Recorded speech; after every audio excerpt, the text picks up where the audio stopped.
Chapter 106 The Division. In the house in the Rue Saint-Germain-des-Prés, chosen by Albert and Madame de Morcerf for their residence, the first floor, consisting of one room, was let to a very mysterious person. This was a man whose face the concierge himself had never seen, either coming in or going out, for in the winter his chain was buried in one of those large red handkerchiefs worn by gentlemen's coachmen on a cold night at the door of the theatre, and in the summer he made a point of always blowing his nose just as he approached the door.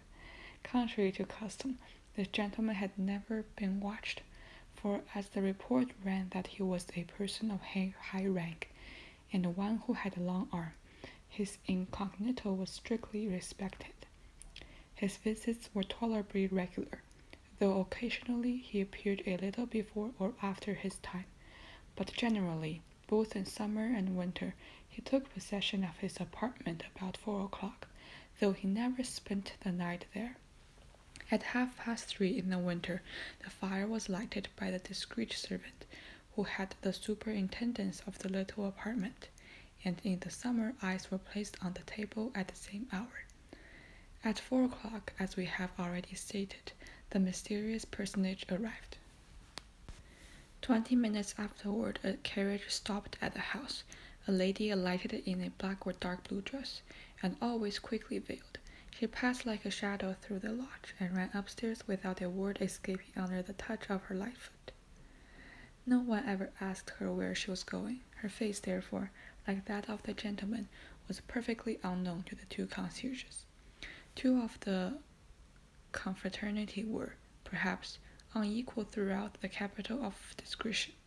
We need not to say she stopped at the first floor. Then she scratched at a door in a particular manner, which, after being opened to her, was again fastened, and was all done.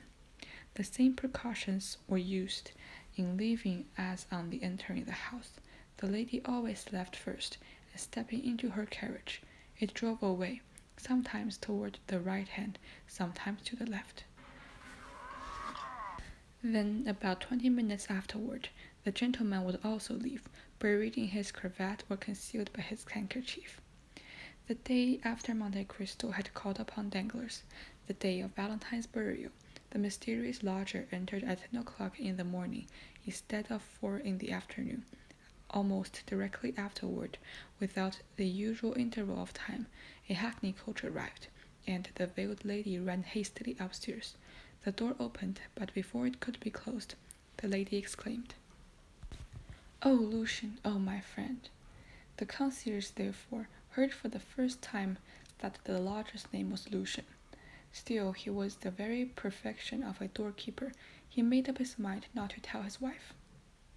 "Well, what's the matter, my dear?" asked the gentleman whose name the lady's agitation revealed. "Tell me what is the matter." "Oh, Lucien, can I confide in you?" "Of course, you know you can do so, but what can be the matter? Your note of this morning has completely bewildered me. This precipitation, your disordered handwriting. Come, ease me of my anxiety, or else frighten me at once." "Lucien, a great event has happened," said the lady, glancing inquiringly at Lucien. "Monsieur Danglars left last night." "Left? Monsieur Danglars left? Where is he going?" "I don't know." "What do you mean? Is he gone, intending not to return?" "Undoubtedly. At 10 o'clock last night, his horses took him to the barrier of Charenton. There's a post-chaise was waiting for him. He entered it with his valet de chambre, saying that he was going to Fontainebleau." "Then what do you mean?" "Stay, he left a letter for me." "A letter?" "Yes, you read it." And the Baroness took from her pocket a letter which she gave to Debray. Debray paused a moment before reading, as if trying to guess its contents, or perhaps while making up his mind how to act, whatever it might contain. No doubt his ideas were arranged in a few minutes, for he began reading the letter which caused so much uneasiness in the heart of the Baroness, and which ran as follows: "Madame and most faithful wife." Debray mechanically stopped and looked at the Baroness, whose face became covered with blushes. "Read," she said. Debray continued. When you receive this, you will no longer have a husband.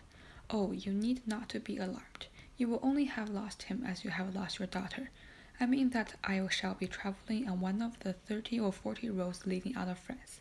I owe you some explanation of my conduct, and as you are a woman that can perfectly understand me, I will give them. Listen, then. I had to pay this morning 5 millions, which I did. Almost directly afterward, another demand for the same sum was presented to me. I postponed it till tomorrow. I intend leaving today to escape that tomorrow, which would be rather too unpleasant for me to endure. You understand this, do you not, my most precious wife? I say you understand this because you are as conversant with my affairs as I am. Indeed, I think you understand them better, since as regards a considerable portion of my future, once tolerable, I know nothing, while I am sure, madame, that you are perfectly acquainted with.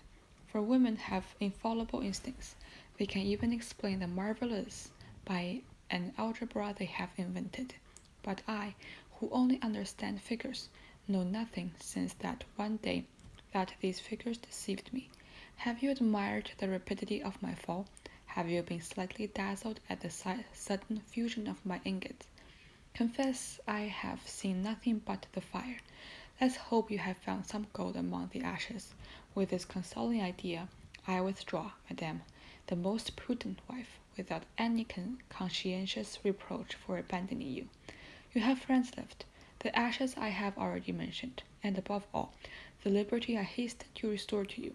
And here, madame, I must add another word of private explanation.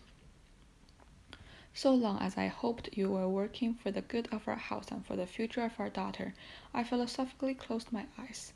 But as you have transformed that house into a vast ruin, I will not be the foundation of another man's fortune. You were rich when I married you, but little respected. Excuse me for speaking so candidly, but as this is intended only for ourselves, I do not see why I should embellish my words.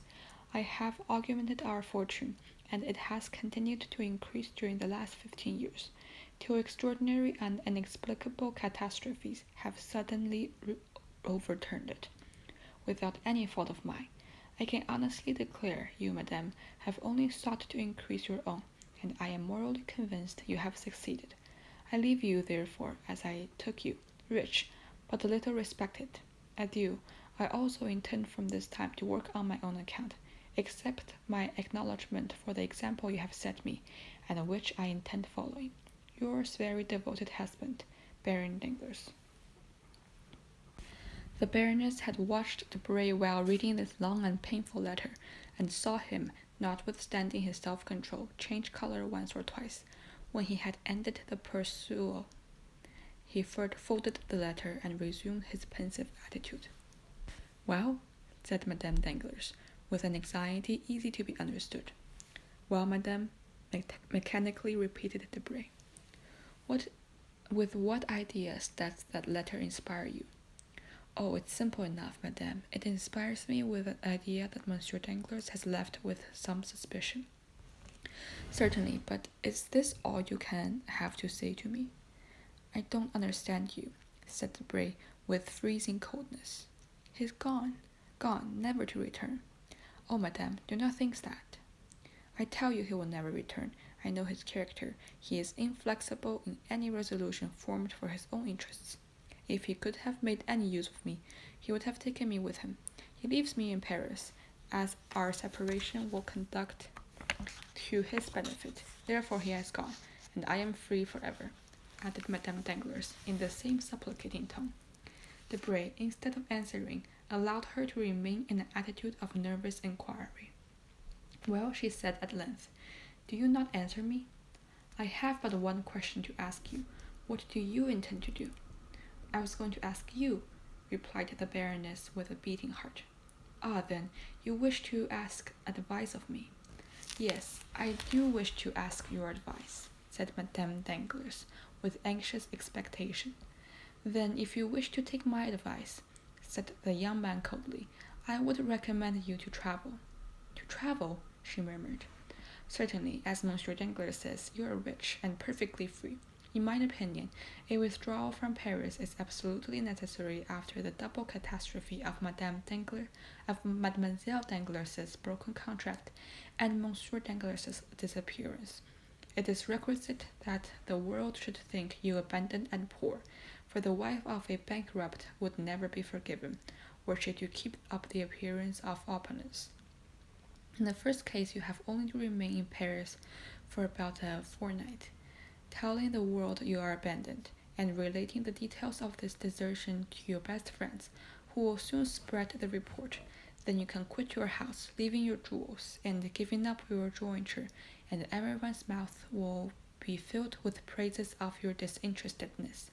They will know you are deserted, and think you are also poor, for I alone know your real financial position, and I am quite ready to give up my accounts as an honest partner.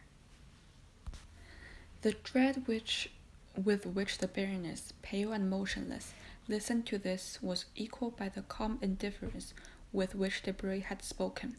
"Deserted," she repeated. "Ah, yes, I am indeed deserted. You're right, sir, and no one can doubt my position."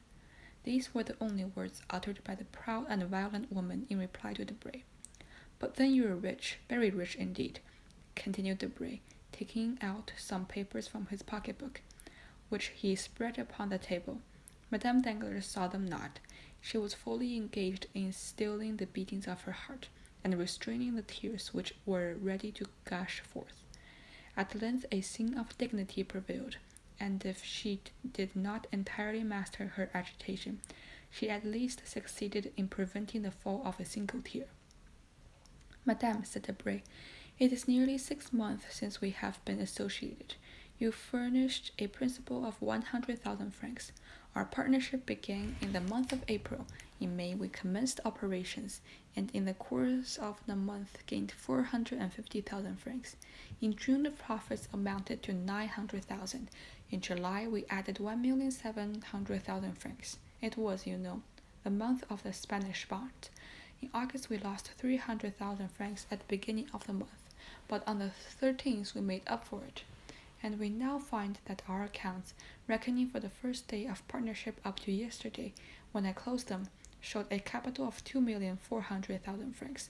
That is 1,200,000 francs for each of us.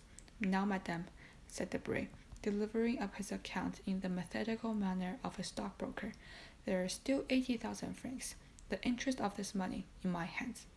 "But," said the Baroness, "I thought you never put the money out to interest." "Excuse me, madame," said Debray coldly. "I have your authority to do so, and I have made use of it. There are, then, 40,000 francs for your share, besides the 100,000 you furnished me to begin with, making, in all, 1,340,000 francs for your portion. Now, madame, I took the precaution of drawing out your money the day before yesterday. It is not long ago, you see, and it might be said I was suspicious of being called on at any moment to deliver up mine accounts. There is your money, half in banknotes, the other half in checks payable to the bearer. I say there, for as I did not consider my house safe enough, nor lawyers sufficiently discreet, and as landed property carries evidence with it, and moreover, since you have no right to buy or possess any independent of your husband, I have kept this sum, now your whole future, in a chest concealed under that closet, and for greater security, I myself fastened it. Now, madame," continued Debray, first opening the closet, then the chest. "Now, madame, here are 800 notes of 1,000 francs each, resembling, as you see, a large book bound in iron. To this I added a dividend of 25,000 francs. Then for the odd cash making, I think, about 110,000 francs. Here is a check upon my banker, who, not being Monsieur Danglars, will pay you the amount. You may rest assured." Madame Danglars mechanically took the check, the dividend, and the heap of banknotes. This enormous fortune made no great appearance on the table. Madame Danglars, with tearless eyes, but with her breast heaving with concealed emotion, placed the banknotes in her bag, put the dividend and the check into her pocketbook, and then, standing pale and mute, awaited one kind word of consolation. But she waited in vain. "Now, madame," said Debray, "you have a splendid fortune, an income of about 60,000 livres a year, which is enormous for a woman who cannot keep an establishment here for a year. At least, you will be able to indulge all your fancies. Besides, should you find your income insufficient, you can, for the sake of the past, madame, make use of mine. And I am ready to offer you all I possess, on loan, that is, 1,060,000 francs. Thank you, sir, thank you, replied the Baroness. You forget that what you have just paid me is much more than a poor woman requires, who intends for some time, at least, to retire from the world. Debray was for a moment surprised, but immediately recovered himself. He bowed with an air which seemed to convey, "As you please, madame."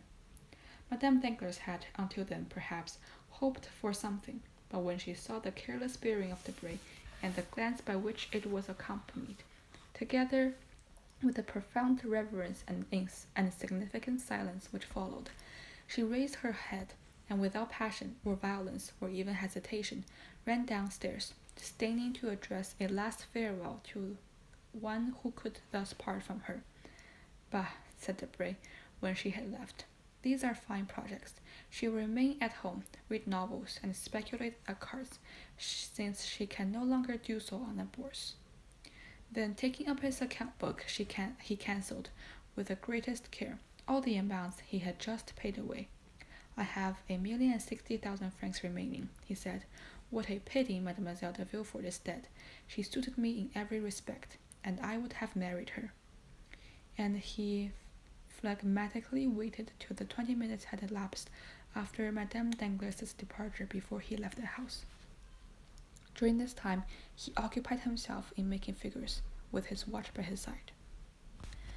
That diabolical personage, who would have been created by every fertile imagination with more or less success, if Lesage had not acquired the priority in his chef d'oeuvre Asmodeus, who lifted off roofs to see the interior, would have joined a singular spectacle if he had lifted up the roof of that little house in the Rue Saint-Germain-des-Prés, while Debray was casting up his figures. Above the room in which Debray had been dividing 2,500,000 with Madame Danglars was another, inhabited by persons who have played too prominent a part in the incidents we have related. Mercédès and Albert were in that room. Mercédès was much changed within the last few days. Not that, even in her days of fortune, she had never made that magnificent display which makes us no longer able to recognize a woman when she appears in plain and simple attire, or indeed, had she fallen into the state of depression where it is impossible to conceal the garb of misery. No, the change in Mercédès was, that her eye no longer sparkled, her lips no longer smiled, and there was now a hesitation in uttering the words which formerly fell so fluently from her ready wit. It was not poverty who had broken her spirit, it was a want of courage which rendered her poverty burdensome. Mercédès, stepping down from the exalted position she had occupied, lost in the sphere she had now chosen, like a person passing from a room splendidly lighted into utter darkness. Mercédès appeared like a queen, fallen from her palace to a hovel, who, reduced to strict necessity, could neither become reconciled to the earthen vessels she was herself forced to place upon the table, nor to the humble pallet which succeeded her bed. This beautiful Catalan, or noble countess, had lost both her proud glance and charming smile, because she saw nothing but misery around her. The walls were hung with one of those grey papers which economical landlords choose as not likely to show the dirt. The floor was uncarpeted. The furniture attracted the attention and forced it to rest on a poor attempt of luxury. Indeed, everything with its loud tones broke the harmony so necessary to the eyes accustomed to refinement and elegance. Madame de Morcerf had lived there since leaving her home. She felt dizzy at the continual silence of the spot, as the traveler feels dizzy at the edge of an abyss. Still, seeing that Albert continually watched her countenance, to judge the state of her feelings, she constrained herself to assume a monotonous smile of the lips alone, which contrasted with the sweet and beaming expression that usually shone from her eyes, seemed like a simple reflection of light, yielding light without warmth. Albert, too, still ill at ease, annoyed by a remnant of luxury, prevented his sinking into his actual position. If he wished to go out without gloves, his hands appeared too white. If he wished to walk through the town, his boots seemed too highly polished. Yet these two noble and intelligent creatures, united by the indissoluble ties of maternal and filial love, had succeeded in tacitly understanding one another and economizing their stores, and Albert had been able to tell his mother, without extorting a change of countenance, "Mother, we have no more money." Mercedes had never known want. She had often, in her youth, spoken of poverty, but between needs and necessity, those synonymous words, there is a wide difference. At the Cantillons, Mercedes wished for 1,000 things, but still she never really wanted certain others. So long as the nets were good, they caught fish, and so long as they sold their fish, they were able to buy threads for new nets, and then, shut out from friendship, having but one affection, which could not be mixed up with her ordinary pursuits, she thought of herself, of no one but herself. Upon the little she earned, she lived as well as she could. Now there were two to be supported, and nothing to live upon. Winter approached. Mercedes had no fire in that cold and naked room. She, who was accustomed to stoves which heated the house from the hall to the boudoir, she had not even one little flower. She whose apartment had been a conservatory of costly exotics. But she had her son. Hitherto the excitement of fulfilling a duty had sustained them. Excitement, like enthusiasm, sometimes renders us unconscious to the things of the earth, but the excitement had calmed down, and they felt themselves obliged to descend from dreams to reality. After having exhausted the ideal, they find that they must talk of the actual. "Mother," exclaimed Albert, just as Madame Danglars was descending the stairs, "let's reckon our riches, if you please. I want a capital to build my plans upon." "Capital, nothing," replied Mercedes with a mournful smile. "No, mother, capital 3,000 francs, and I have an idea of our leading a delightful life upon this 3,000 francs. "Child," sighed Mercedes. "Alas, dear mother," said the young man, "I have unhappily spent too much of your money not to know the value of it. These 3,000 francs are enormous, and I intend building upon this foundation a miraculous certainty for the future." "You say this, my dear boy, but do you think we ought to accept these 3,000 francs?" said Mercedes, coloring. "I think so," answered Albert, in a firm tone. "We will accept them the more readily, since we have them not here. You know they are buried in the garden of the little house in the Allée des Milan at Marseille. With 200 francs we can reach Marseille." "With 200 francs. Think well, Albert." "Oh, as for that, I have made inquiries respecting the diligence and steamboats, and my calculations are made. You will make your place in the Coupe de Chalon. You see, mother, I treat you handsomely for 35 francs." Albert then took a pen and wrote, "Coupe, 35 francs. From Châtillon to Lyons you will go by the steamboat, 6 francs. From Lyons to Avignon, still by steamboat, 16 francs. From Avignon to Marseille, 7 francs. Expenses on the road about 50 francs. Total 114 francs. "Let's put down 120, added Albert. "You see I am generous, am I not, mother?" "But you, my poor child?" Do you not see I reserve 80 francs for myself?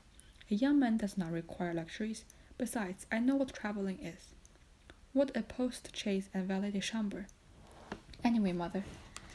"Well, be it so, but these 200 francs. Here they are, and 200 more besides. See, I have sold my watch for 100 francs, and the guard and the seals for 300. How fortunate! The ornaments were worth more than the watch. Still the same story of superfluities.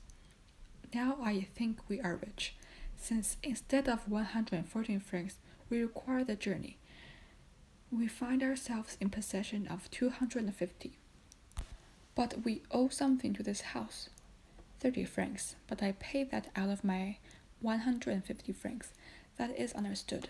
And as I require only 80 francs for my journey, you see I am overwhelmed with luxury. But that's not all. What do you say to this, mother? And Albert took out of a little pocket-book with golden clasps, a remnant of his old fancies, or perhaps a tender souvenir from one of those mysterious and veiled ladies who used to knock at his little door.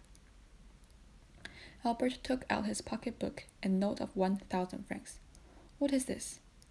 1,000 francs. But whence have you obtained them? Listen to me, mother, and do not be excited, said Albert, rising, kissing his mother on both cheeks. They stood looking at her. You cannot imagine, mother, how beautiful I think you, said the young man, impressed with a profound feeling of filial love. You are, indeed, the most beautiful and most noble woman I ever saw.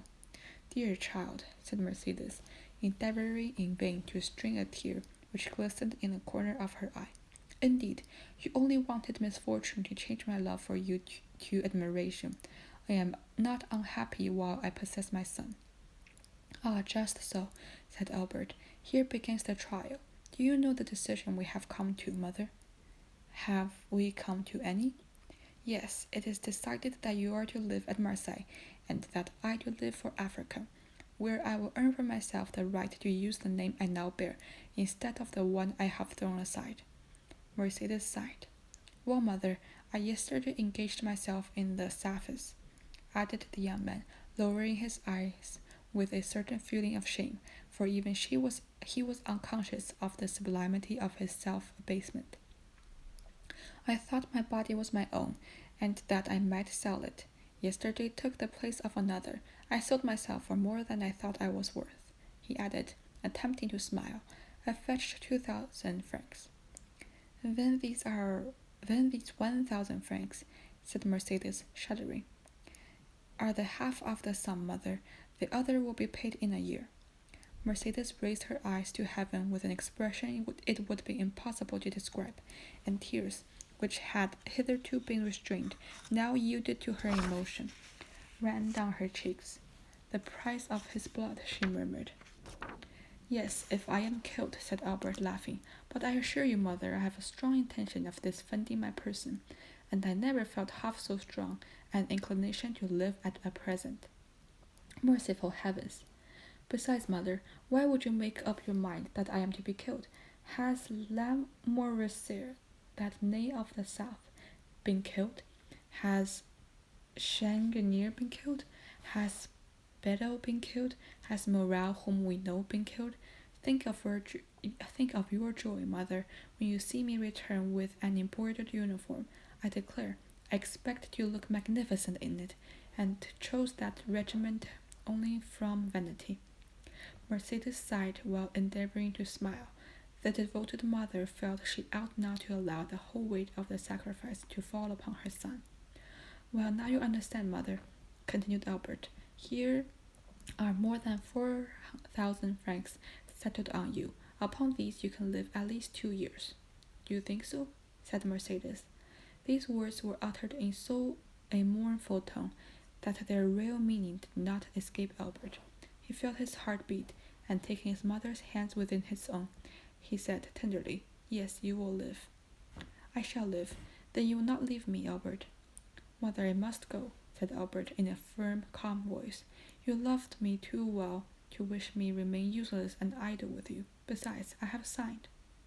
You will obey your own wish and then the will of heaven. Not my own wish, mother, but reason, necessity. Are we not two despairing creatures? What is life to you? Nothing. What is life to me? Very little without you, mother, for believe me, but for you, I should have ceased to live on the day I doubted my father, then renounced his name. Well, I will live. If you promise me still to hope, and if you grant me the care of your future prospects, you will redouble my strength. Then I will go to the governor of Algeria. He has a royal heart, and he is essentially a soldier. I will tell him my gloomy story. I will beg him to turn his eyes now and then toward me, and if he keep his word and interest himself for me, in 6 months I shall be an officer, or dead. If I am an officer, your fortune is certain, for I shall have money enough for both, and moreover, a name we shall both be proud of, since it will be our own. If I am killed, well then, mother, you can also die, and there will be an end of our misfortunes. It is well, replied Mercedes, with her eloquent glance. You are right, my love. Let us prove to those who are watching our actions to judge us that we are at least worthy of compassion. But let us not yield to gloomy apprehensions, said the young man. I assure you we are, or rather we shall be, very happy. You are a woman at once, full of spirit and resignation. I have become simple in my tastes, and without passions, I hope. Once in the service, I shall be rich. Once in Monsieur Dante's house, you will be at least at rest. Let us strive, I beseech you. Let us strive to be cheerful. Yes, let's strive, for you ought to live, and to be happy, Albert. And so our division is made, mother, said the young man, affecting ease of mind. We can now depart. Come, I shall take your place. And you, my dear boy? I shall stay here for a few days longer. We must accustom ourselves to parting. I want recommendations and some information relative to Africa. I will join you again at Marseille. Well, be it so. Let's part, said Mercedes, folding round her shoulders the only shawl she had taken away, and which accidentally happened to be the valuable black cashmere. Albert gathered up his papers hastily, rang the bell to pay the 30 francs he owed to the landlord, and offering his arm to his mother, they descended the stairs. Someone was walking down before them, and this person, hearing the rustling of a silk dress, turned around. Debray, muttered Albert. You, Morcerf, replied the secretary, resting on the stairs. Curiosity had vanquished the desire of preserving his incognito, and he was recognized. It was indeed strange, in this unknown spot, to find a young man whose misfortunes had made so much noise in Paris. Morcerf, repeated Debray. Then, noticing in the dim light the still youthful and veiled figure of Madame de Morcerf, pardon me, he added, with a smile. I leave you, Albert. Albert understood his thoughts. Mother, he said, turning toward Mercedes, this is Monsieur Debray, Secretary of Minister for the Interior, once a friend of mine. How once? Stammered Debray. What do you mean? I say so, Monsieur Debray, because I have no friends now, and I ought not to have any. I thank you for having recognized me, sir. Debray stepped forward and cordially pressed the hands of his interlocutor. Believe me, dear Albert, he said, with all the emotions he was capable of feeling. Believe me, I feel deeply for your misfortunes, and if in any way I can serve you, I am yours. Thank you, sir, said Albert, smiling. In the midst of our misfortunes, we are still rich enough not to require assistance from anyone. We're leaving Paris, and when our journey is paid, we shall have 5,000 francs left. The blood mounted to the temple of Debray, who held 1,000,000 in his pocketbook. And unimaginative as he was, he could not help reflecting that the same house had contained 2 women, one of whom, justly dishonored, had left it poor with 1,500,000 francs under her cloak, while the other, unjustly stricken, but sublime in her misfortunes, was yet rich with a few deniers. This parallel disturbed his usual politeness. The philosophy he witnessed appalled him. He muttered a few words of general civility and ran downstairs. That day the minister's clerks and the subordinates had a great deal to put up with from his ill humor. But the same night he found himself the possessor of a fine house, situated on the Boulevard de la Madeleine, and an income of 50,000 livres. The next day, just as Debray was signing the deed, that is, about 5 o'clock in the afternoon, Madame de Morcerf, after having affectionately embraced her son, entered the coupe of the diligence, which closed upon her. A man was hidden in Lafayette's banking house, behind one of the little arched windows which are placed above each desk. He saw Mercedes enter the diligence, and he also saw Albert withdraw. Then he passed his hand across his forehead, which clouded his doubt. Alas, he exclaimed, how can I restore the happiness I have taken away from these poor innocent creatures? God help me.